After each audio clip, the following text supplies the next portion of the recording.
did you feel speaking down the barrel of a camera about this subject? Well, I obviously didn't get as emotional as Ebony because, as I said in that video, I didn't really experience a great deal of that as a young man growing up in Jamaica, perhaps because I wasn't in that society or mixing with people that would have shown me that racism. But what I want to expand on, though, Wardy, is what I said about education.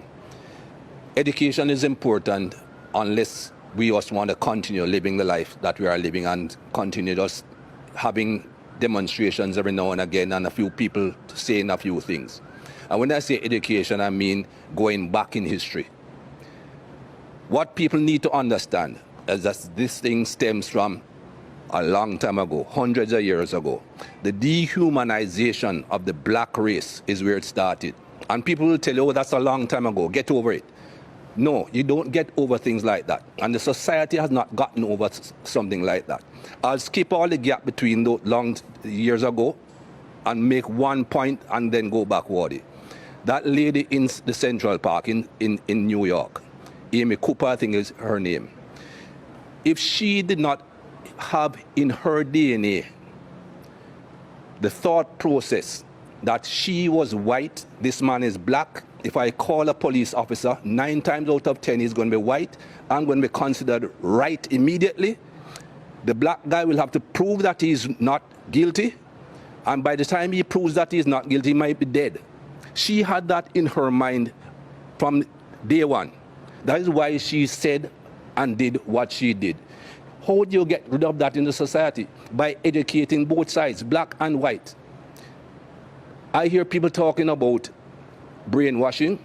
I didn't quite understand as a young man what brainwashing meant. I now understand what brainwashing meant, what it means.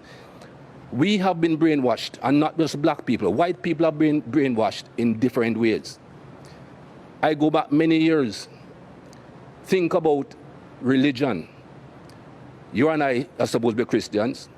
I'm not really a very holy person, not a very religious person, but that's what we were taught. Look at Jesus Christ, the image that they give you of Jesus Christ.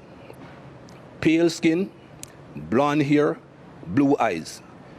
Where Jesus came from, who in that part of the world looks that way? But again, that's the brainwashing to show you this is what perfection is. This is what the image of perfection is. If you look at any plays of those days, Judas, who betrayed Jesus, he's a black man. Again, brainwashing people into think, oh, he's a black man. He's the bad man.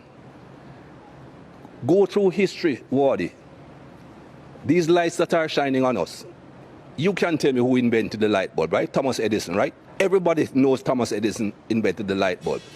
Thomas Edison invented a light bulb with a paper filament. It burnt out in no time at all.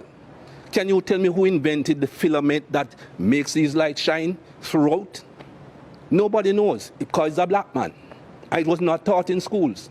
Louis Howard Latimer invented the carbon filament to allow lights to continuously shine. Who knows that? Everything should be taught. When you go back through the schooling as a young man, I remember my school days. I was never taught anything good about black people. And you cannot have a society that is brought up like that, both white and black, that only teach what's convenient to the teacher. History is written by the conqueror, not by those that are conquered. History is written by the people who do the harm, not by the people who get harmed.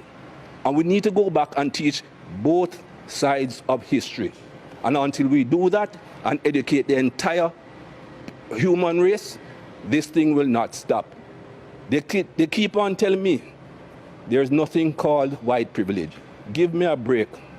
I don't see any white people going into a store on Oxford Street and being followed. A black man walks in, somebody is following him everywhere he goes. That is basic white privilege. Whether that white person went in to rob the place or not, is not going to be thought of that way. And things like that have to change.